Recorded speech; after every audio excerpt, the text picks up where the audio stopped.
أشهد أن محمدا رسول الله.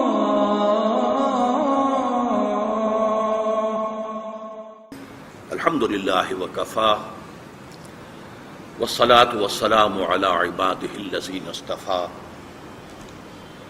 خصوصا على أفضلهم وخاتم النبيين محمد الأمين وعلى آله وصحبه أجمعين. اما بعد فقد قال الله تبارك وتعالى كما ورد في سورة الحجرات: اعوذ باللہ من الشیطان الرجیم بسم اللہ الرحمن الرحیم. قالت الاعراب آمنا قل لم تؤمنوا ولكن قولوا اسلمنا ولما يدخل الايمان في قلوبكم وَإِن تُطِيعُوا اللَّهَ وَرَسُولَهُ لَا يَلِدْكُم مِّنْ أَعْمَالِكُمْ شَيْئًا إِنَّ اللَّهَ غَفُورٌ رَّحِيمٌ. إِنَّمَا الْمُؤْمِنُونَ الَّذِينَ آمَنُوا بِاللَّهِ وَرَسُولِهِ ثُمَّ لَمْ يَرْتَابُوا وَجَاهَدُوا بِأَمْوَالِهِمْ وَأَنفُسِهِمْ فِي سَبِيلِ اللَّهِ أُولَٰئِكَ هُمُ الصَّادِقُونَ. صدق اللہ العظیم. رب اشرح لي صدري ويسر لي امري واحلل عقدة من لساني يفقهوا قولي. اللهم ربنا الهمنا رشدنا واعصمنا من شرور انفسنا. اللهم ارنا الحق حقا وارزقنا اتباعه وارنا الباطل باطلا وارزقنا اجتنابه. اللهم اجعلنا من عبادك المؤمنين. اللهم وفقنا ان نجاهد في سبيلك باموالنا وانفسنا. آمین یا رب العالمین. آپ کے علم میں ہوگا کہ مجھے آج گفتگو کرنی ہے اسلام اور ایمان کے فرق کے موضوع پر. تمہیدی طور پر یہ جان لیجئے کہ قرآن مجید کی بنیادی اصطلاحات میں 3 جوڑے ایسے ہیں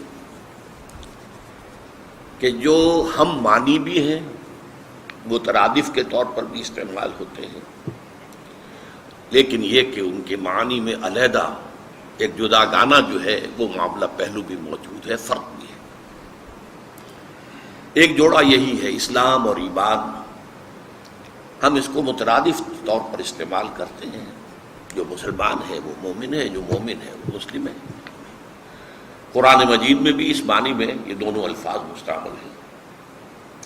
لیکن یہ جو مقام ہے قرآن مجید کا، جو میں نے آج آپ کے سامنے 2 آیات تلاوت کی ہیں سورہ حجرات کی، یہاں یہ ایک دوسرے کے مد مقابل آئے، یہاں ان کے مفہوم کے اندر فرق ہو جائے.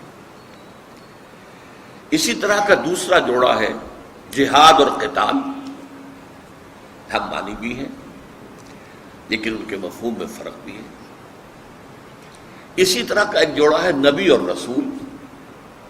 ہم معنی بھی ہیں، ایک دوسرے کی جگہ استعمال بھی ہو جاتے ہیں لیکن مفہوم میں فرق بھی ہے. اس میں جو علماء کا ایک قاعدہ ہے وہ یہ ہے: اذا اجتمع تفرق واذا تفرق اجتمع. جب یہ دونوں جوڑوں میں سے یہ دونوں جو ہیں ایک ہی جگہ پر آئیں گے تو ان کا مفہوم مختلف ہوگا. تفرقہ متفرق ہو جائیں گے، علیحدہ ہو جائیں گے. علیحدہ انڈیویجولی اگر کوئی لفظ استعمال ہو رہا ہے تو اس میں دونوں مفہوم موجود ہیں، مراد لیے جا سکتے ہیں. آج میں اسلام اور ایمان کے بارے میں جو سب سے بنیادی ایشو ہے ہمارا، اور بدقسمتی سے جس کے بارے میں ہمارا ذہن بالکل واضح نہیں ہے، میں کچھ عرض کرنا چاہتا ہوں. آیات جو میں نے تلاوت کی ہیں ان کا ترجمہ یہ ہے: قالت الاعراب آمنا. یہ بدو کہتے ہیں، دعویٰ کرتے ہیں کہ ہم ایمان لے آئے. قل لم تؤمنوا. اے نبی ان سے کہہ دیجئے تم ہرگز ایمان نہیں لائے ہو. ولکن قولوا اسلمنا. بلکہ یوں کہو کہ ہم اسلام لے آئے ہیں یا مسلمان ہو گئے ہیں یا ہم نے اطاعت قبول کر لی. ولما يدخل الايمان في قلوبكم. اور ابھی تک ایمان تمہارے دلوں میں داخل نہیں ہوا. وَإِن تُطِيعُوا اللَّهَ وَرَسُولَهُ. اور اگر تم اللہ اور اس کے رسول کی اطاعت کرتے رہو گے لا یلدکم من اعمالکم شیئا، اللہ تمہارے اعمال کے اجر و ثواب میں کچھ کمی نہیں کرے گا۔ ان اللہ غفور رحیم، اس لیے کہ اللہ غفور ہے، رحیم ہے۔ اب اگر تم جاننا چاہتے ہو کہ ایمان کیا ہے، مومن کون ہوتے ہیں، تو اب ڈیفینیشن آ رہی ہے مومن کی۔ انما المؤمنون الذین آمنوا باللہ ورسولہ ثم لم یرتابوا، مومن صرف وہ ہیں جو ایمان لائیں اللہ پر، اس کے رسول پر، پھر شک میں ہرگز نہ پڑے۔ وجاہدوا باموالہم وانفسہم فی سبیل اللہ، اور جہاد کریں اپنی جانوں اور مالوں کے ساتھ اللہ کی راہ میں۔ اولئک ھم الصادقون، صرف یہ لوگ سچے ہیں۔ اب آپ نے دیکھا یہ مقام وہ ہے کہ جہاں کچھ لوگوں کے ایمان کی تو انتہائی تاکیدی نفی کی جا رہی ہے، لم تؤمنوا۔ اب یہ جو ہے، جو عربی گرامر سے کچھ واقف ہے وہ جانتے ہیں کہ ماضی کی نفی یوں بھی ہو سکتی ہے، ما آمنتم، تم ایمان نہیں لائے ہو، نہیں، لم تؤمنوا، اس میں زور ہوتا تم ہرگز ایمان نہیں لائے، اس لیے میں نے لفظ کا اضافہ کیا۔ پھر اس پر بھی مزید اضافہ، لما يدخل الایمان فی قلوبکم، ابھی ایمان تمہارے دلوں میں داخل نہیں ہوا، البتہ اسلام تمہارا قبول ہے، ولکن قولوا اسلمنا۔ اور چونکہ اب یہاں کہا جا رہا ہے اسلام، قرآن تو ہے ہی نہیں، تو ایمان تو ہے ہی نہیں، اسلام ہے، تو یہ اسلام قبول ہوگا یا نہیں؟ فرمایا کہ اگر تم اللہ اور اس کے رسول کی اطاعت کرتے رہو گے تو اللہ تمہارے اعمال کے اجر و ثواب میں کوئی کمی نہیں کرے گا۔ حالانکہ اصول یہ بنتا ہے کہ بغیر ایمان کے کوئی عمل قبول نہ ہو، لیکن یہاں چونکہ اس کے خلاف بات کی جا رہی ہے، لہذا حوالہ دیا ہے اللہ کی دو صفات کا، ان اللہ غفور الرحیم، یقیناً اللہ غفور ہے، بخشنے والا، اور رحیم ہے، رحم کرنے والا۔ تو یہ کنسیشن ہے جو تمہیں دی جا رہی ہے۔ اب سب سے پہلے یہ سمجھیے کہ یہ کون لوگ تھے جن کے بارے میں یہ بات کہی جا رہی ہے۔ اس کے لیے آپ کو حیات نبوی، حضور کی حیات دنیاوی کے ایک ذرا سا برڈ آئی ویو لینا چاہیے۔ مکے کا ابتدائی زمانہ وہ ہے کہ جس میں ایمان لانا گویا کہ معاشرے کو چیلنج کرنا تھا۔ جو شخص کہتا تھا اشہد ان لا الہ الا اللہ واشہد ان محمد رسول اللہ، اب اس پر مصائب کے پہاڑ ٹوٹنے شروع ہو جاتے تھے۔ لہذا وہی شخص کہنے کی جرأت کرتا تھا اشہد ان لا الہ الا اللہ واشہد ان محمد رسول اللہ، جس کے دل میں ایمان یقین کے درجے میں پیدا ہو چکا ہوتا تھا، ابھی تو وہ تیار تھا ہر صورتحال سے نمٹنے کے لیے۔ رفتہ رفتہ کچھ مکے کے حالات بھی بدلے، لیکن میں اب دوسری انتہا پر جا رہا ہوں۔ جب مکہ فتح ہو گیا، اب تمام عرب کے قبیلوں نے سمجھ لیا کہ جب قریش ہار گئے، ختم ہو گئے، تو اب محمد کا مقابلہ صلی اللہ علیہ وسلم کوئی نہیں کر سکتا، لہذا چلو اسلام لے آؤ۔ It's no use continuing resistance, اب فائدہ کیا ہوگا، ریزسٹ کر نہیں سکتے۔ لہذا جوق در جوق، قبیلہ در قبیلہ، وفد در وفد آنے شروع ہوئے اور وہ اسلام لے آئے۔ اسی کا نقشہ کھینچا گیا ہے نا، اذا جاء نصر اللہ والفتح ورأیت الناس یدخلون فی دین اللہ افواجا، جب اللہ کی مدد آ پہنچی اور فتح حاصل ہو گئی، اور آپ نے دیکھا کہ اب لوگ جوق در جوق، فوج در فوج اسلام میں داخل ہو۔ ظاہر بات ہے کہ ابتدا میں ایمان لانے والوں کی کیفیت ایمانی اور یہ اس دور میں ایمان لانے والوں کی کیفیت ایمانی میں زمین و آسمان کا فرق ہے۔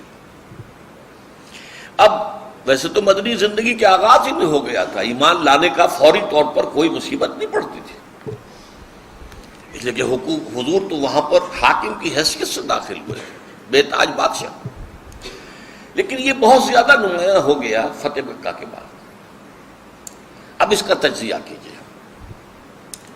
جو لوگ بھی اس وقت ایمان لائے ہیں فتح مکہ کے بعد، ان کی قلبی کیفیات تین میں سے کوئی ایک ہو سکتی ہے۔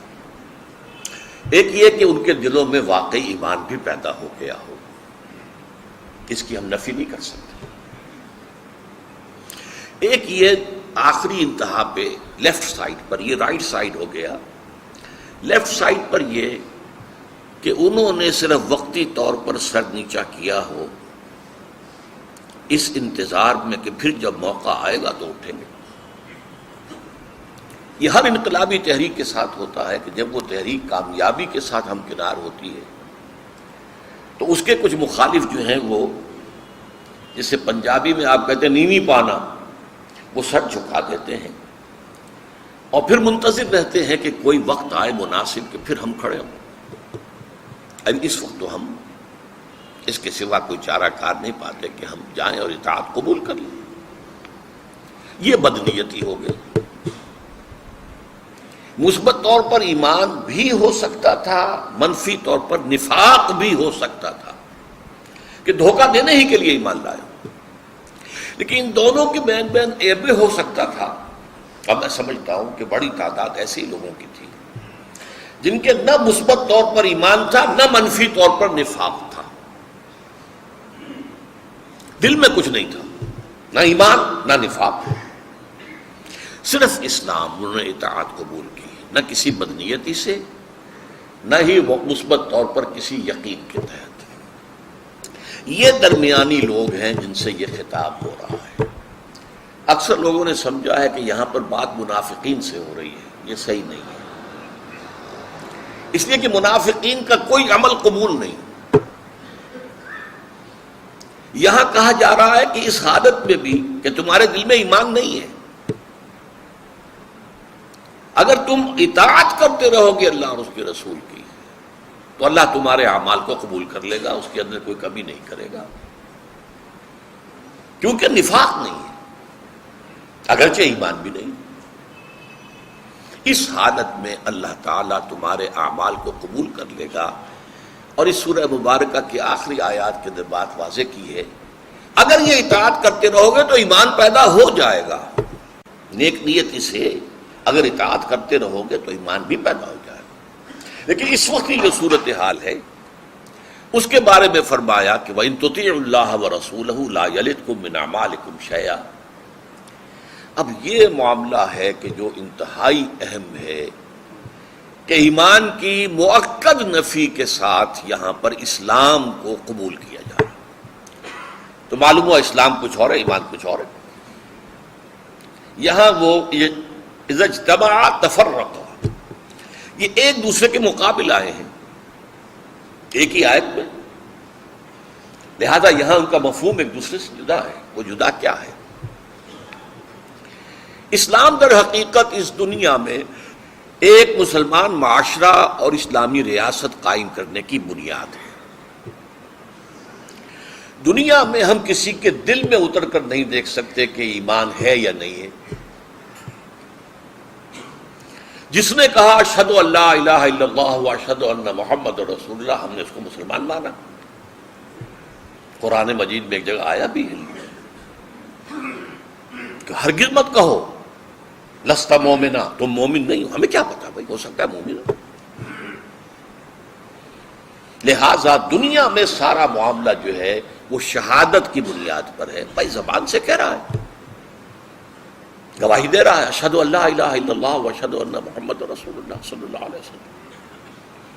لہذا ہم رد نہیں کر سکتے الا یہ کہ وہ کوئی جرم کرے یا یہ کہ ثابت ہو جائے کہ یہ تو صرف دھوکہ دینے کے لیے ایمان لایا تھا، اصل میں تو یہ دشمن ملک کا جاسوس ہے۔ ایسا ہوتا رہا ہے، پاکستان کے سرحدی جو علاقے ہیں یہ پنجاب کے، ایسا بھی ہوا کوئی ہندو جاسوس بن کر آیا، اس نے ختنہ بھی کرائی، اس نے داڑھی بھی رکھی، اس نے نماز بھی یاد کی، اور کسی سرحدی گاؤں میں وہ امام رہا کئی سال تک۔ بعد میں کھلا، انکشاف ہوا یہ تو جاسوس تھا کم وقت۔ تو یہ ہو سکتا، اس اعتبار سے جو دنیا کا معاملہ ہے وہ ایمان پر مبنی نہیں ہے، اسلام پر مبنی ہے۔ اور اسلام میں شہادت ہے، یقین قلبی نہیں ہے، ضروری نہیں ہے، ہو سکتا ہے ہو تو کیا کہہ رہے ہیں، نور علی نور، لیکن ہو سکتا ہے نہ ہو، ہم کون ہوتے ہیں کہنے والے؟ تو دنیا کا سارا معاملہ جو ہے وہ اسلام کی بنیاد پر ہے، اور اس کے ارکان کیا ہیں سب کو معلوم ہے، 5۔ بنی الاسلام علی 5 شہادت لا الہ الا اللہ وان محمد رسول اللہ واقام الصلاۃ وایتاء الزکاۃ وصوم رمضان وحج البیت من استطاع الیہ سبیلا، عن عبداللہ بن عمر رضی اللہ تعالی عنہما، رواہ مسلم رحمہ اللہ۔ 5 چیزیں ہیں، کلمہ شہادت ہے، یہاں صرف ایمان کا لفظ نہیں آیا۔ ارکان اسلام میں ایمان شامل نہیں ہے، شہادت، verbal testimony, I testify that there is no God except Allah and that Muhammad sallallahu alaihi wasallam is his messenger and servant and abd۔ یہ ٹیسٹیفائی کیا مسلمان ہوگا۔ اب 4 عبادتیں ہیں جن کا التزام کرنا ہوگا، نماز ہے، زکوٰۃ ہے، روزہ ہے، حج ہے، یہ ارکان اسلام۔ لیکن ایمان کیا ہے؟ جو اگلی آیت کے اندر بیان ہوا، انما المؤمنون الذین آمنوا باللہ ورسولہ ثم لم یرتابوا وجاہدوا باموالہم وانفسہم فی سبیل اللہ اولئک ھم الصادقون۔ میں ایک بات آپ سے کہنی بھول گیا شروع میں، کہ یہ جو 3 جوڑے ہیں جو میں نے گنوائے تھے، اسلام اور ایمان، جہاد اور قتال، نبی اور رسول، ان میں ایک نسبت تمام علماء تسلیم کرتے ہیں کہ اس جوڑے کا ایک فرد خاص ہے، ایک عام ہے۔ رسول تو خاص ہے، نبی عام ہے۔ ہر رسول تو نبی ہے، ہر نبی رسول نہیں ہے۔ قتال خاص ہے، جہاد عام ہے۔ قتال تو جہاد ہے، جہاد لازماً قتال نہیں ہے۔ اسلام عام ہے، ایمان خاص ہے۔ ہر مومن تو لازماً مسلم ہے، ہر مسلم مومن نہیں ہے۔ تو جو شخص مسلم بھی ہے اور پھر مومن بھی ہے، اس کے ہاں 5 ارکان تو موجود ہی رہیں گے نا۔ مسلم ہے وہ، بنی الاسلام علی 5، اس کا اطلاق ہوگا، لیکن اس میں 2 ارکان کا اور اضافہ ہو جائے گا۔ وہ اضافی ارکان ہیں ایمان کے، یہ ہیں جو اس آیت میں آیا، آیت نمبر 15۔ اور کانٹیکسٹ کے اعتبار سے آپ سمجھ سکتے ہیں کہ یہ کتنا اہم مقام ہے، کہ ایمان کی نفی مطلق مؤکد، لم تؤمنوا ولما يدخل الایمان فی قلوبکم، اس سے زیادہ تاکید ہو نہیں سکتی۔ اس کے ساتھ اسلام قبول ہے، اسلام کے وجود کو تسلیم کیا جا رہا ہے، لیکن ہم نے ایمان کے ارکان کو نہیں سمجھا۔ اسلام کے ارکان سب کو یاد ہیں۔ اگر تعلیم الاسلام سے کہیں جو مفتی کفایت اللہ صاحب کے رسالے تھے، اگر آپ کی بھی تعلیم کا آغاز ہوا ہو وہ نورانی قاعدے کے بعد، یا جو بھی الف باتا پڑھنے کے بعد پھر ابتدائی جو تعلیم ہوتی تھی مسلمان بچوں کی، اس میں تعلیم اسلام، تعلیم الاسلام، تو اس سے ہمیں معلوم ہوتا ہے اسلام، ایمان کی ڈیفینیشن کیا ہے۔ مومن وہ ہے جو ایمان لاتے ہیں اللہ، اس کے رسول پر، اور پھر قبول کرتے ہیں اس کے تمام احکام، اور اقرار کرتے ہیں زبان سے اور تصدیق کرتے ہیں دل سے۔ اقرار باللسان و تصدیق بالقلب۔ تو ایمان کا ایک رکن اضافی ہو گیا، اقرار باللسان پر تو اسلام ہو گیا، ایمان میں ایک اضافہ ہو گیا تصدیق قلبی، اور دوسرا اضافہ کیا ہوا؟ جہاد، چنانچہ یہ جو آیت ہے جو میں نے کہا قرآن مجید کی اہم ترین آیت ہے اس اعتبار سے کہ یہاں پر ایک جامع و مانع تعریف کی گئی ہے ایمان کی. مومن کون ہے؟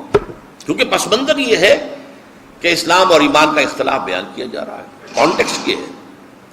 اس کانٹیکسٹ میں جب کہا گیا مومن جاننا چاہتے ہو کون ہوتا ہے،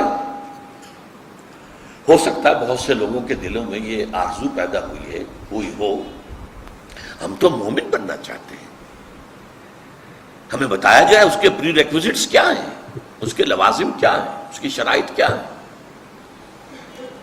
ہم صرف اسلام کے اوپر نہیں رہنا چاہتے، مومن بننا چاہتے ہیں، تو اب بتایا جانا چاہیے. انما المؤمنون، اب یہ آیت ایسی ہے کہ اس کے ابتداء میں بھی اور اختتام پر بھی اسلوب حصر ہے. یہ اسلوب حصر جو ہے یہ نحو کی ایک اصطلاح ہو گئی. مراد کیا ہے اس سے؟ اس کا سادہ ترین اس کی مثال میں اردو میں دیتا ہوں. آپ کہتے ہیں زید عالم ہے، ایک مفہوم سمجھ میں آ گیا. زید ہی عالم ہے، اس سے کیا فرق ہوا؟ باقی لوگوں سے علم کی نفی کر دی، صرف زید عالم ہے. ہی کے اضافے سے زمین و آسمان کا فرق پڑ گیا. زید عالم ہے، زید ہی عالم ہے. اس کو کہتے ہیں اسلوب حصر، گھیر لینا. حصار کے معنی کیا؟ گھیر لینا. اس گھیر لینے ہی کو کہتے ہیں منطق میں جامع و مانع تعریف. یعنی تعریف ایسی ہو کسی چیز کی کہ جس میں اس کا کوئی جزء باہر نہ رہ جائے اور کوئی غیر اس میں داخل نہ ہو جائے. جامع اور مانع. یہ آیت ہے قرآن مجید میں جو ایمان کی جامع اور مانع تعریف کر رہی ہے. انما المؤمنون، مومن تو صرف وہ ہیں الذین آمنوا باللہ ورسولہ ثم لم یرتابوا، جو ایمان لائے اللہ پر اس کے رسول پر بھی شک میں ہرگز نہیں پڑے. ذرا غور کیجیے اس بات. یہ واحد مقام ہے قرآن مجید کا جہاں پر ایمان کے ذکر کے بعد یہ اضافی الفاظ ملتے ہیں. ثم لم یرتابوا، ریب سے بنا ارتیاب. ثم لم یرتابوا، پھر لم ہے یہاں پر، پھر شک میں ہرگز نہیں پڑے. کیا مطلب ہوا؟ ان امور پر یقین قائم ہو گیا. ایمان کن کن چیزوں پر ہے؟ اللہ کی ذات اور صفات پر ہے، اور فرشتوں پر ہے، نبیوں اور رسولوں پر ہے، کتابوں پر ہے، باس بعد الموت پر ہے، حساب کتاب پر ہے، جزا و سزا پر ہے، جنت اور دوزخ پر ہے. یہ ایمان اجزاء ایمان ہے. یہ اجزاء ایمان ہے. ارکان ایمان میں پہلی چیز ہے یقین، دل کے اندر پیدا ہو جائے. میں اس کے فرق کو واضح کیا کرتا ہوں انگریزی کے دو الفاظ سے. ایک ہے وربل ٹیسٹیمنی، آپ نے زبان سے گواہی دے دی اشہد ان لا الہ الا اللہ واشہد ان محمد رسول اللہ، دروازہ کھل گیا. یہ شاہدرہ ہے جس سے آپ شاہدرہ کہتے ہیں، بڑا دروازہ، درا. یہ شاہدرے دو ہیں، ایک لاہور کے دریائے راوی کے پار ہے. کیوں کہتے ہیں اسے شاہدرہ؟ لاہور آنا ہے تو اس پل پر سے گزرنا ہوگا، شاہدرہ سے ہو کے آؤ گے. اب تو خیر اور بھی پل بن گئے. ایک دلی کے مشرق میں ہے جمنا پار شاہدرہ. دلی میں آؤ گے یو پی کے کسی مقام سے تو شاہدرے سے داخل ہونا پڑے گا. تو اسلام کا شاہدرہ کیا ہے؟ وربل ٹیسٹیمنی، اشہد ان لا الہ الا اللہ واشہد ان محمد عبدہ ورسولہ صلی اللہ علیہ وسلم. لیکن اس کا معاملہ یقین والا اگر معاملہ چاہتے ہو تو اس میں اگر ایمان والا معاملہ چاہتے ہو، کوالیفائی کرنا چاہتے ہو ٹو بی اے مومن، پھر یقین دل میں ہونا چاہیے. اس کے بغیر تم مومن نہیں. اچھا، یہ میں نے بتایا آپ کو کہ دنیا میں ہمارا معاشرہ اور ہماری ریاست اس کی بنیاد اسلام ہے. ایمان اس لیے نہیں بن سکتا کہ ایمان کے جاننے کا ہمارے پاس کوئی ذریعہ نہیں. الیکٹروکارڈیوگرام بنا لیجئے، کچھ بھی کر لیجئے، کوئی شے دل میں اتار دیجئے، آج کل تو سب کچھ ہو رہا ہے۔ دل کی جو شریانے ہیں انہیں جوڑ دیجئے، توڑ پھوڑ کر دیجئے، جو چاہے کر لیجئے، لیکن کوئی آلہ ایسا ایجاد نہیں ہوا کہ جس سے ہم یہ جان سکیں کہ دل میں ایمان ہے یا نہیں ہے۔ نہ آج سے 1400 برس قبل تھا، نہ آج۔ لہذا دنیا کے معاملات جو ہیں وہ ایمان پر نہیں ہوں گے، اسلام پر ہوں گے۔ اسلامی ریاست کا دستور جو ہے، کون شہری ہوگا اس کا؟